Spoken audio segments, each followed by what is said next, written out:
Buenos días. Les damos la bienvenida al caso clínico mensual. Lo titulamos ¿Por qué los otros niños crecen y yo no? Y está a cargo de Juan Camilo Gelbes, residente de segundo año de pediatría. Le doy la palabra.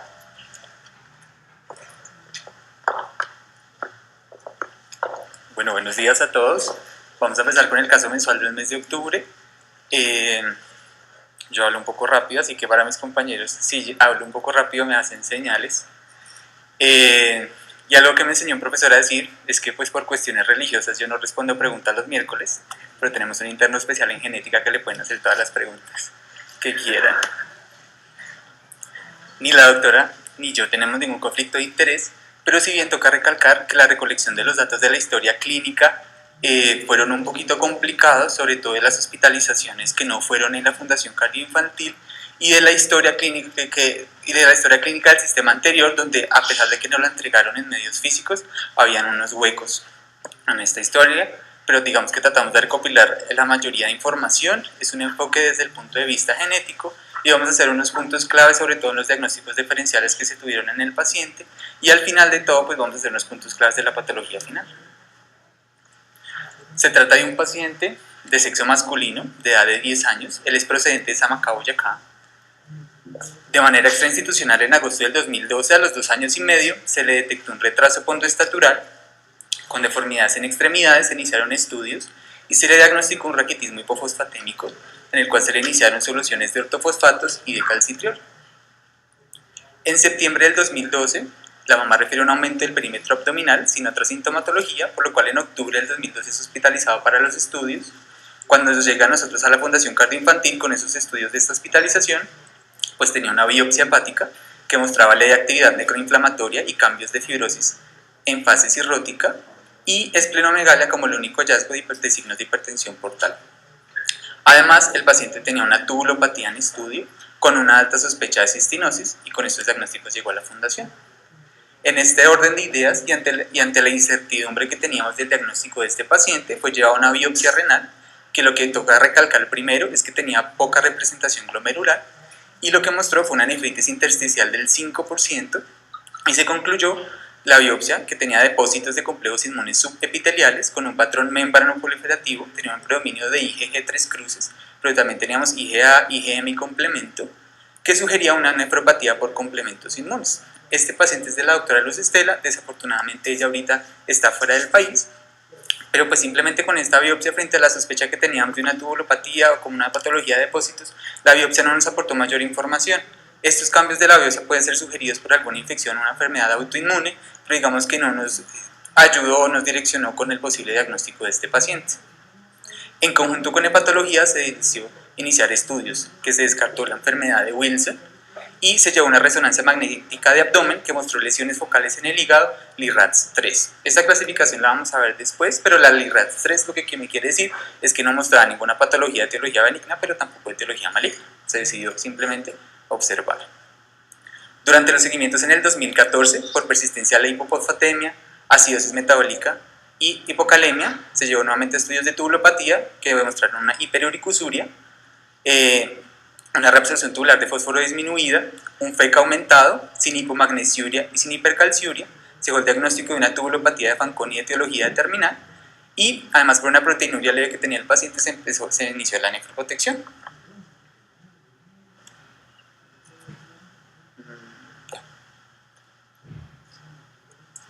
Esto es un túbulo contorneado proximal normalito, solamente para que recordemos un poquito la fisiología. Aquí pues mis habilidades de PowerPoint no me dieron para dibujar las vellosidades que tienen en la membrana apical y las invaginaciones que tienen en la membrana vasolateral, pero recuerden que esto le confiere al túbulo proximal una superficie mucho mayor para la absorción de solutos, y además tiene un contenido muy alto de mitocondrias que le confieren una actividad metabólica muy alta para su función, que es pues una actividad especializada de la reabsorción. ¿Qué es lo que pues cabe resaltar acá para que entendamos el síndrome de Fanconi? Recordemos que aproximadamente el 100% de la glucosa, del lactato y de los aminoácidos se absorben en esta porción del túbulo.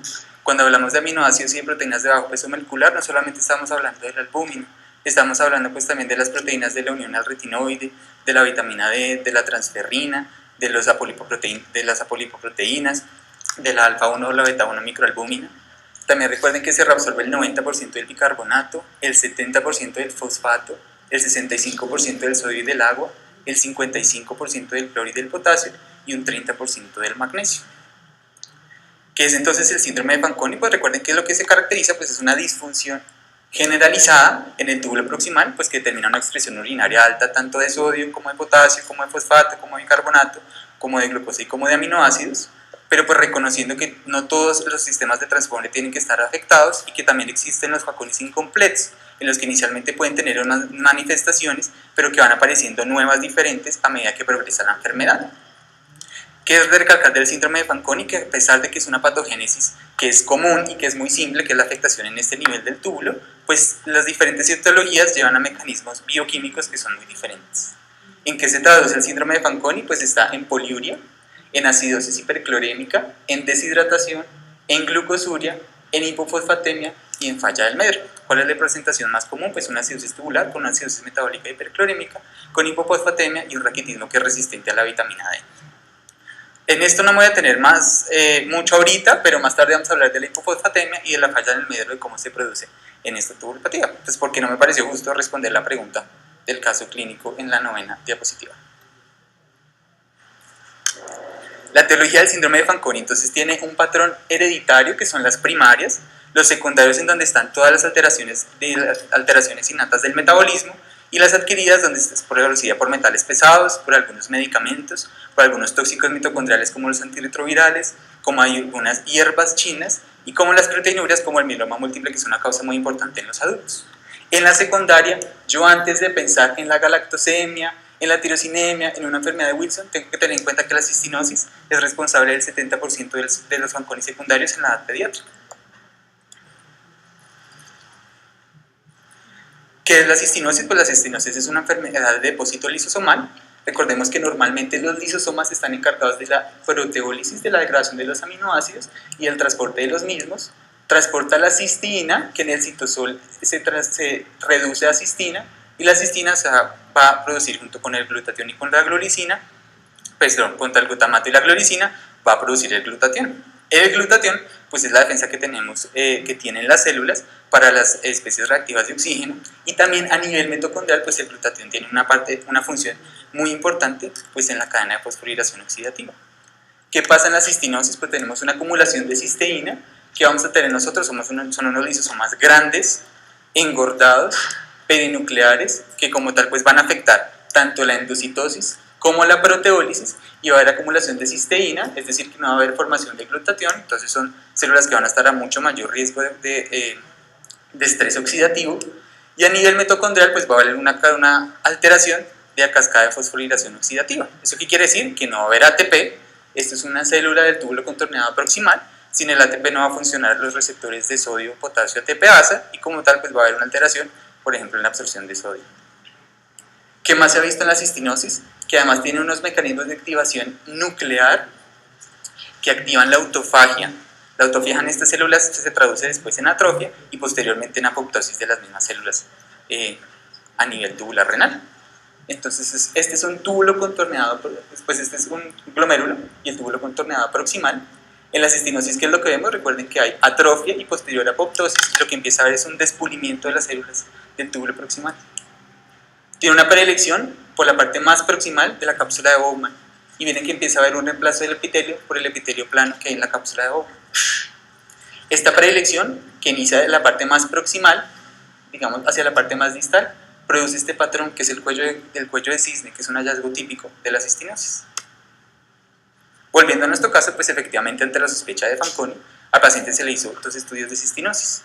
Uno, pues que mostraba que no era portador de ninguna variante en la secuencia CTNS, pero este estudio sugería que también tocaba descartar una deleción de 57 kilobases en el brazo corto del cromosoma 17, que también fue negativo.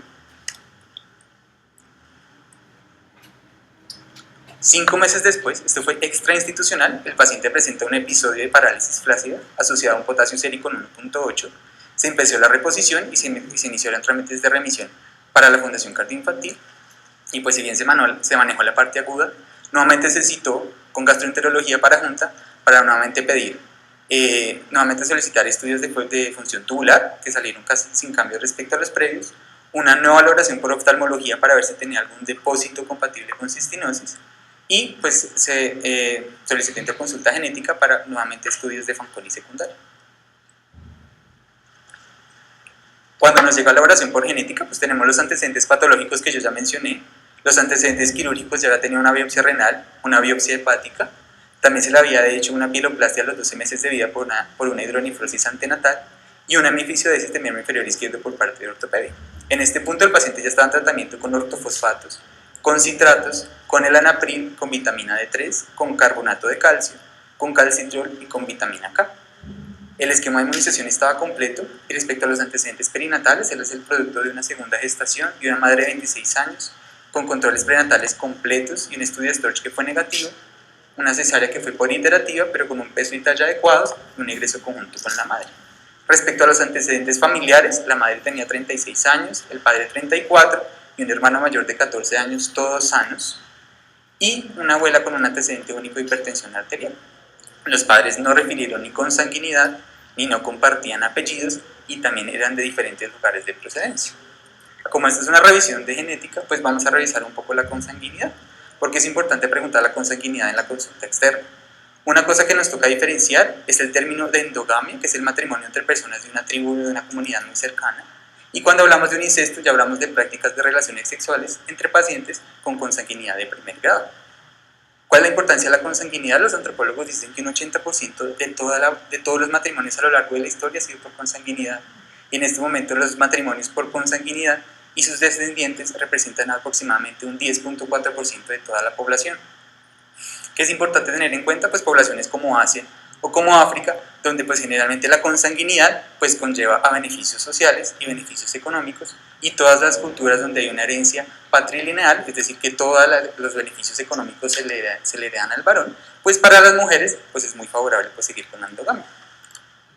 ¿Qué tenemos aquí? Este es el pedigrí de los reyes españoles en la Casa de Austria, que gobernaron desde 1516 hasta 1700, y como ven, de 11 matrimonios que hubieron 9 con consanguinidad. El último de esta dinastía pues fue Carlos II, un paciente, se llamaba el hechicero, pues porque era un paciente con múltiples enfermedades, con una muerte muy temprana, y además pues no dejó ningún linaje. ¿Cuál es la importancia pues, de esto? Pues se saca el coeficiente de consanguinidad, que para los genetistas es utilizado como una medida del grado de consanguinidad y varía del 0 al 100%. ¿Cómo se interpreta? Un individuo que es nacido entre hermanos tiene un 25% de probabilidad de heredar 2 alelos idénticos para un mismo gen. Esto, si es un tío sobrina, es de un 12.5, si son primos hermanos es de 6.5, y sus primos segundos, si son primos segundos, es de aproximadamente 1.56. ¿Qué es lo importante que ya sabemos todos de la consanguinidad? Pues que le da la probabilidad de sufrir patologías de herencia recesiva mendeliana.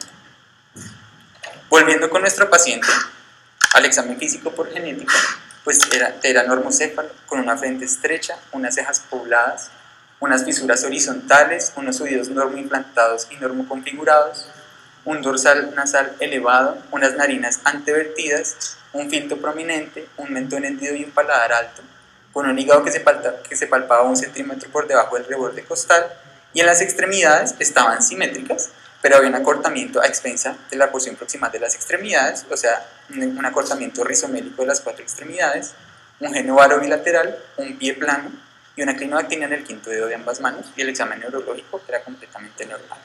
¿Qué teníamos entonces hasta el momento en nuestra consulta por genética? Un Doppler hepático que era compatible con la cirrosis hepática y con la hipertensión portal. Se le realizó nuevamente una resonancia en el 2015 que mostraba igual el hígado cirrótico con las mismas lesiones LIRADS3 que ya se habían documentado previamente, y una biopsia hepática que se repitió en el 2015 que mostraba una enfermedad microinflamatoria de actividad leve con fase cirrótica de etiología terminal. Aprovechando el mismo tiempo quirúrgico, se repitió nuevamente otra biopsia renal, que para resumirles lo que mostró simplemente fue una mejoría de los cambios membranoproliferativos que se mostró en la primera biopsia. En este ya no habían depósitos ni de IgG, ni de IgM, ni de complemento, habían ausencia de depósitos, y habían cambios morfológicos mitocondriales que, aunque no sugerían un cambio primario de una patología mitocondrial, pues se dejó escrito que podría manifestarse con un verdadero daño mitocondrial, y pues se sugirió este diagnóstico. El paciente pues estaba con seguimiento D, en su estado de ácido básico y la función renal siempre estuvo conservada.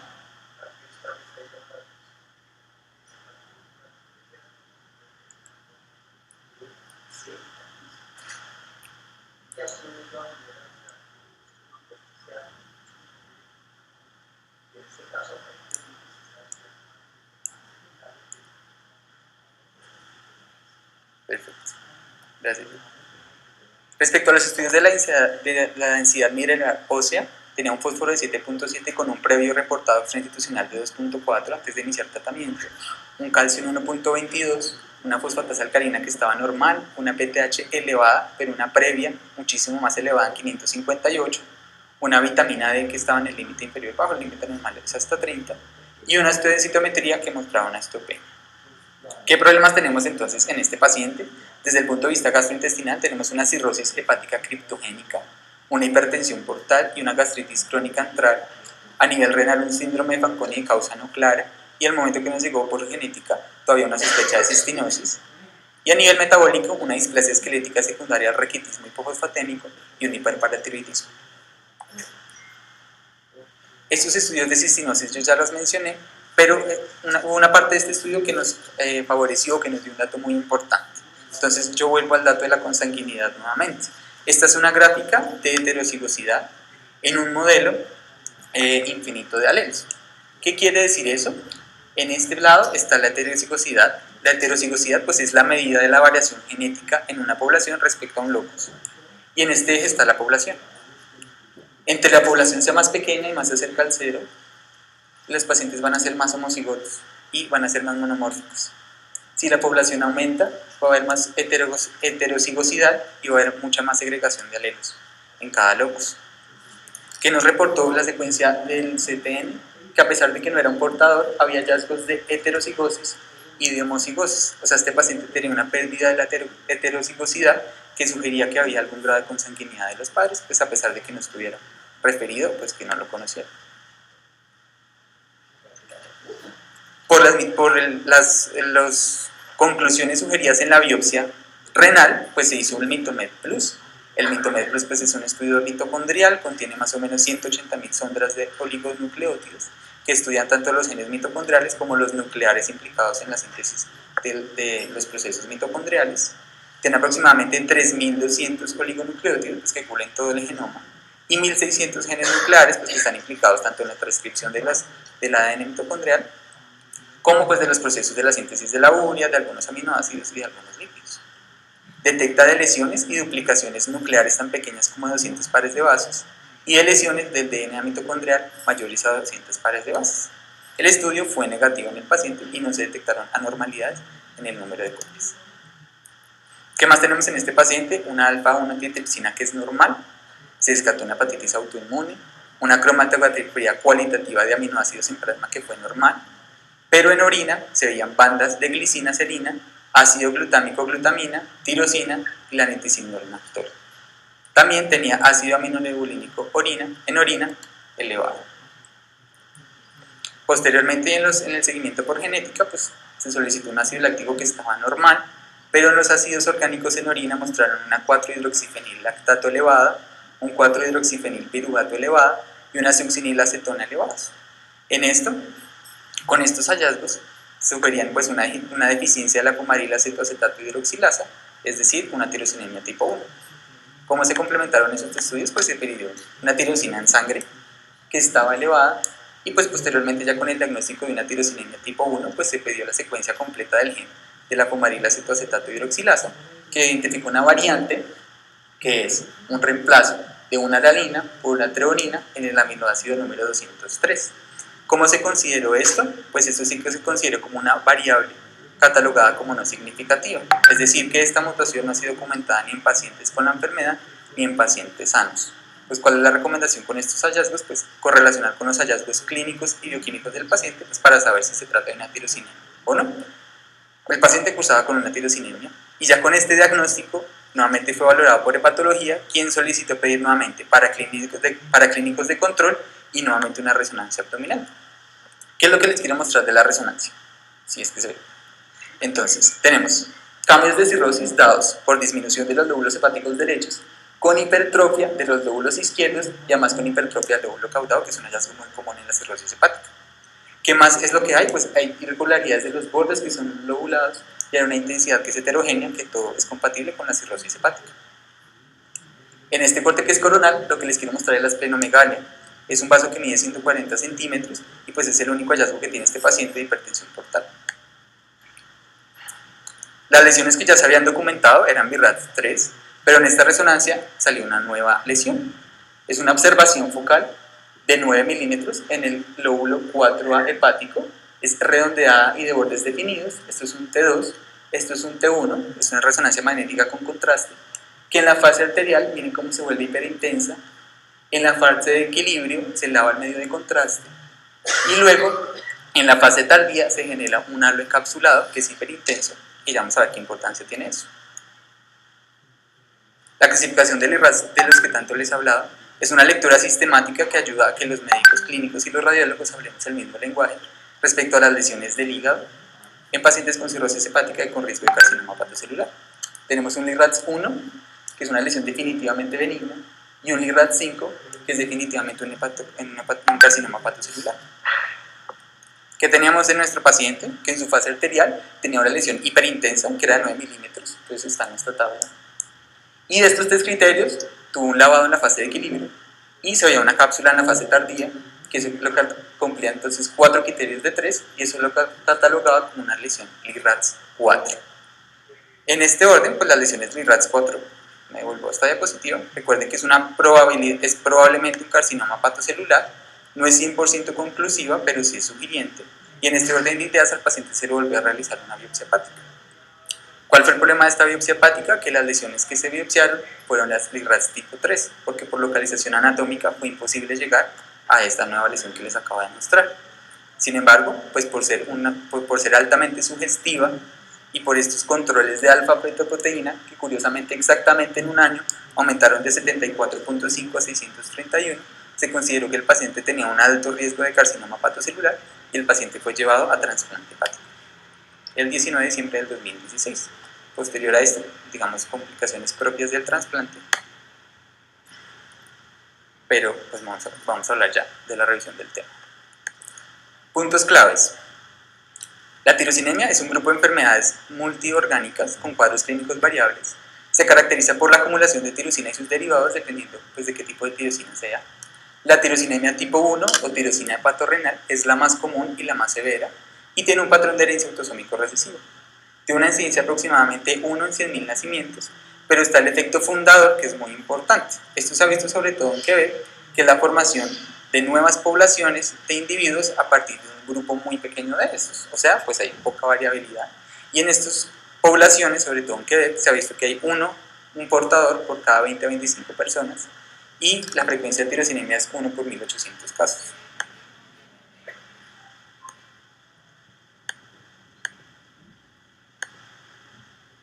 Para que tengan dando un poco qué es lo que pasa, la tirosina es un aminoácido semiesencial que se produce o de la hidrólisis de las proteínas o de la deoxilación de la fenilalanina, y lo que va a producir se puede usar para la síntesis de proteínas, pero también si se anaboliza se usa para la producción de melanina, de neurotransmisores como la catecolamina y de hormonas tiroideas, y además que sus dos sustratos de degradación también juegan un papel muy importante.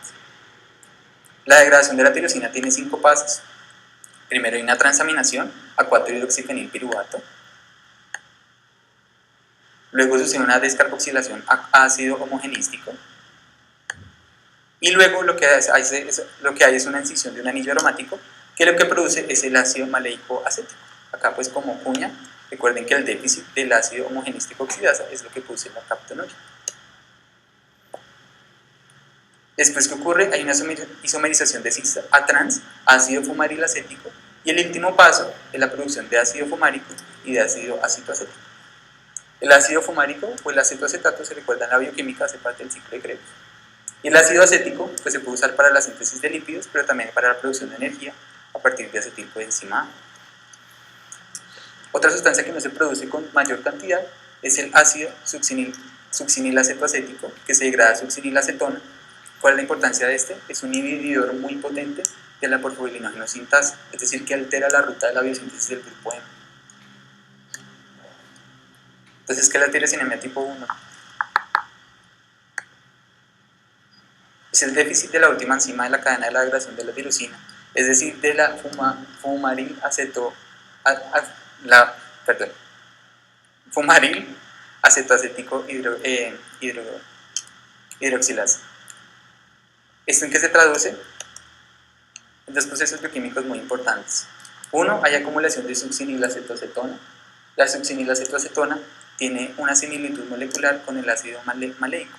El ácido maleico es un inhibidor tubular y es un inhibidor del transporte a nivel de túbulo contorneado proximal de sodio, de glucosa y de aminoácidos, y como tal es el responsable de que estos pacientes tengan un Fanconi.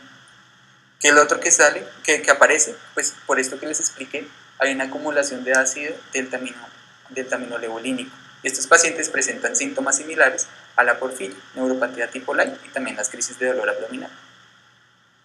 Otra de las sustancias que se acumula es el ácido fumarilacético.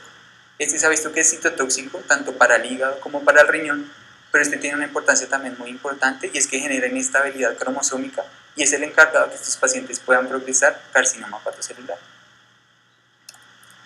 Nuevamente como cuña, porque no lo podamos a revisar ahorita, la tirosinemia tipo 2 es cuando hay un déficit de la primera enzima de la degradación de la tirosina, produce úlceras corneales, hiperkeratosis y retraso mental. Y la tirosinemia tipo 3 es cuando hay un déficit de la 4-hidroxifenilpiruvato dioxigenasa y se asocia con retraso mental. Me devuelvo al Fanconi y pues espero acá resolver la pregunta del título del caso. Cuando tenemos un síndrome de Fanconi tenemos una pérdida primaria de sodio que lo que genera es contracción volumétrica. Con la contracción volumétrica, pues uno, yo disminuyo la tasa de filtración glomerular, y lo otro es que estos pacientes están a riesgo de hipertensión severa que arriesga la vida, sobre todo en cuadros de deshidratación, de diarrea y de vómito.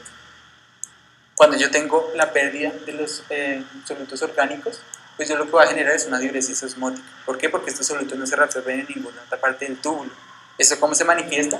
Con poliuria, con polidipsia, con deshidratación, incluso con constipación. La pérdida del bicarbonato es el que me va a llevar a la acidosis metabólica, pero también recordemos una cosa, que como hay excreción aumentada de sodio a nivel proximal, va a haber una absorción aumentada en el túbulo distal de cloruro de sodio y estos pacientes van a tener una acidosis metabólica hiperclorémica. La pérdida de potasio es muy interesante, es una manifestación muy común en el Fanconi, además porque es multifactorial. Primero, tiene una causa extrarrenal, y es que la acidosis metabólica como tal me produce una depresión intracelular de potasio. La segunda causa pues es la pérdida primaria de potasio. Y la tercera es que como existe contracción volumétrica, estos pacientes tienen un hiperaldosteronismo hiperreninémico que se me traduce pues en pérdida de potasio en otras porciones del túbulo. Y finalmente, pues porque estos niños no crecen. Uno, pues está la pérdida primaria de fosfato. Esto se ha visto pues que hay una reabsorción de fosfato en otras porciones de los túbulos, pero no logra compensar la pérdida que tienen estos pacientes por las alteraciones en la absorción. Pero no solamente es eso, los pacientes con Fanconi también pueden tener pérdida de calcio, y además de eso se ha visto que tienen una deficiencia relativa de la 1,25 hidroxivitamina D. ¿Por qué se ha visto esto? Uno, pues porque como ya vimos es una lesión directa con las células tubulares proximales, pues donde está la 1-alfa hidroxilasa, y lo otro que se ha visto en experimentos, sobre todo en animales, es que en contextos de acidosis metabólica, esta inhibe como tal la 1-alfa hidroxilasa. Y estos pacientes pues, se van a manifestar como una hipofosfatemia resistente a vitamina D, con los hallazgos típicos como son el ensanchamiento metafisiario, el rosario costal, las prominencias frontales y las alteraciones en la marcha. ¿Cuáles son las manifestaciones clínicas entonces? Este es un paciente que se presentó en 1955 en un auditorio parecido en la Universidad de Tokio, que presentaba un paciente de 2 años de edad, quien se le detectó retraso pondoestatural, con antecedentes perinatales ninguno de importancia, pero con consanguinidad de los padres y además de una muerte de un hermano a los 15 días de vida. El paciente, además del retraso pondoestatural, tenía una hepatosplenomegalia y los diagnósticos finales fueron de tirosinemia. Para que entiendan el curso normal de la enfermedad, recuerden que igual, ahorita voy a hablar de la manifestación aguda, que es la manifestación severa, que son los neonatos con una muerte muy temprana, pero el curso normal de la enfermedad generalmente son lactantes con anorexia y retraso pondoestatural. Posteriormente van a tener vómito, deposiciones que se pueden tornar sanguinolentas, letargia, ictericia y aparición progresiva de un olor típico que es el olor a colon. y simultáneamente pues pueden presentar las manifestaciones de polineuropatía y las crisis de dolor abdominal típicas de la porfiria. Durante la progresión de la enfermedad pues van a progresar a cirrosis hepática y a los nódulos hepáticos que pueden corresponder a un hepatocarcinoma celular. ¿Qué pasa con las manifestaciones? Es muy curioso porque en los estudios, sobre todo de hermanos con la misma patología, no todos tienen la misma evolución de la enfermedad. Existe un fenotipo que es el agudo, que son las manifestaciones de los 0 a los 2 años, que tienen una progresión muy rápida, que cursan con disfunción hepática severa y la muerte generalmente es por falla hepática y tienen un pronóstico sin tratamiento menor a 12 meses. La subaguda, que es de 2 a 4 meses con el mismo pronóstico, y la crónica, que es la que sucede después de los 6 meses y es la que se asocia más al cuadro clínico de nuestro paciente. Presentan cirrosis, disfunción tubular renal, retrasos en el crecimiento, y miren que la causa de muerte en estos pacientes es el hepatocarcinoma. Acá hay un concepto muy interesante, que es la existencia de reversiones de la mutación. Existen varios síndromes en los cuales puede haber una reversión espontánea de las mutaciones y un cambio completo del fenotipo. La causa no se sabe. Camilo nos ayudó a investigar qué podría pasar, y es que en estos pacientes con tanto daño hepático, con la regeneración que puede haber celular de los nódulos, pues en los nódulos de regeneración, puede que exista un tipo de regresión de la patología. Y eso es lo que se ve, sobre todo en los pacientes con las manifestaciones crónicas, se habla de una reversión de la mutación en un 36% de los casos. Los exámenes bioquímicos, los que ya vimos en el paciente, cuantificación de aminoácidos con niveles de tirosina elevados, pero también de metionina y de fenilalanina, la hiperaminoaciduria pues a expensa de estos que ya mencioné, y niveles elevados de ácido deltaminolevolínico en orina. Los análisis de ácidos orgánicos en cromatografía, pues con los niveles aumentados igual de lo que vimos en el paciente en orina, de los 4-hidroxifenil derivados, del ácido succinilacetoacético y de la succinilacetona, y niveles aumentados en sangre de la succinilacetona, que es el más importante y el que se usa para los screenings natales. ¿Qué más podemos hacer? Determinaciones enzimáticas, el diagnóstico molecular que lo hicimos en este paciente, la localización de esta enzima en el cromosoma 15, y se sabrá que las mutaciones pueden ser o tanto silenciosas o sin sentido o de contrasentido, y el tamizaje neonatal ampliado, que cobra una importancia muy importante porque vamos a ver que el tratamiento que se inicia antes del año de vida se asocia con mejor pronóstico. ¿Cuáles son las recomendaciones canadienses y norteamericanas respecto a la patología? Que la succinilacetona es el marcador primario para el diagnóstico. Niveles elevados de tirosina no son el marcador primario para el diagnóstico. En un paciente que yo tengo la sospecha, tengo que hacer posteriormente una confirmación en sangre y orina y posteriormente los exámenes de extensión. Hepáticos, alfa-fetoproteína, que es muy importante, y las pruebas de función renal. El diagnóstico molecular es muy importante, pero no me debe retrasar el diagnóstico. Y pues claramente en estos pacientes y en los familiares yo tengo que hacer consejería genética, explicándoles que tienen un riesgo de recurrencia de un 25% en un embarazo futuro. Algo muy bonito de la patología pues es que el tratamiento se ha transformado en una patología que antes no tenía cómo diagnosticarse y cómo tratarse, y eso ha cambiado. Vamos a ver que el tratamiento, el objetivo son las dietas, entonces el objetivo son mantener los niveles plasmáticos de tirosina en 200 a 400 y de fenilalanina entre 30 a 70, con restricción de proteínas naturales en una dieta normal, y además se puede formular preparados extensos libres de tirosina y de fenilalanina. La nitinosina pues fue el medicamento que llegó a salvar a estos pacientes. ¿Qué hace la nitinosina?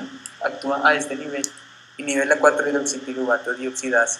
¿Qué es lo que hace esto? Pues como tal, pues como pueden ver, disminuye todos los reactantes que son responsables de toda la fisiopatología de esta enfermedad. ¿Qué es lo importante? Pues que en los pacientes que están con nitinosina, pues deben mantener la dieta baja en tirosina y fenilalanina, porque niveles aumentados de tirosina se asocian con manifestaciones oculares.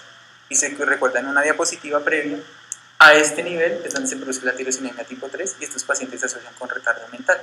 Entonces todavía no se sabe o no existen estudios concluyentes que nos digan si el tratamiento con nitinosina puede estar asociado con esto. Hay unos estudios que dicen que más o menos el 25 al 35% de los pacientes que tuvieron tratamiento con la nitinosina presentaron algún déficit cognitivo posterior, pero no se sabe si esto es propio de la enfermedad, pues asociado con otras condiciones del paciente. Empezamos a una dosis baja y lo importante del tratamiento con la nitinosina es vigilar el desarrollo pondoestatural, el estado nutricional y el examen oftalmológico periódico. Un paciente que no se le trasplanta el hígado siempre está a riesgo del carcinoma hepatocelular y por eso toca hacer un seguimiento tanto bioquímico como ecográfico. Es importante el seguimiento de la alfa-fetoproteína, pero no solamente ese seguimiento, porque encontré varios casos de pacientes que desarrollaron carcinoma hepatocelular, incluso sin evaluación de alfa-fetoproteína. Entonces, por eso, las guías sugieren seguimientos ecográficos. En los sitios como que son de alta prevalencia, hacen casi que seguimiento ecográfico cada 3 meses y resonancia cada 6. Y posteriormente el trasplante hepático. El trasplante hepático pues será la solución a esta patología antes de que saliera la nitinocina. El trasplante hepático ahorita en el momento está indicado, uno, en los pacientes que son resistentes al tratamiento con nitinocina y en los pacientes que desarrollan carcinoma hepatocelular. ¿Cuál es la ventaja de los pacientes que son trasplantados? Uno, que les reduzco el riesgo de carcinoma hepatocelular a un 0% y que estos pacientes pueden retomar una dieta completamente normal. El pronóstico es muy variado y ha cambiado pues, por los nuevos tratamientos que existen. Si bien se sabe, si yo solamente tengo una restricción de fenilalanina y de tirosina, la supervivencia en los pacientes, sobre todo en la fase aguda, es de aproximadamente un 24%. ¿Qué pasa? Lo que se ha visto y la importancia que cobra el tamizaje neonatal es que se ha visto que los pacientes que empiezan la nitinocina posterior al año de vida van a tener mayor riesgo de compromiso renal y hepático. Y lo que se ha visto es que los pacientes que inician antes del mes de vida, de los 12 meses de vida del tratamiento, van a tener una muchísimo mejor progresión de la enfermedad. A tal nivel que sobre todo los pacientes que les empieza nitinocina posterior a los 12 meses de vida, tienen un riesgo 13 veces mayor de carcinoma hepatocelular. Finalmente, algo que también nos compete a nosotros los pediatras es el embarazo y la tirosinemia. En este consenso canadiense y estadounidense no pudieron concluir si recomendaba la nitinocina como tratamiento para las madres gestantes. ¿Por qué? Porque es categoría C, pero si bien las recomendaciones son un seguimiento estricto de los pacientes que nacen de madres con tirosinemia.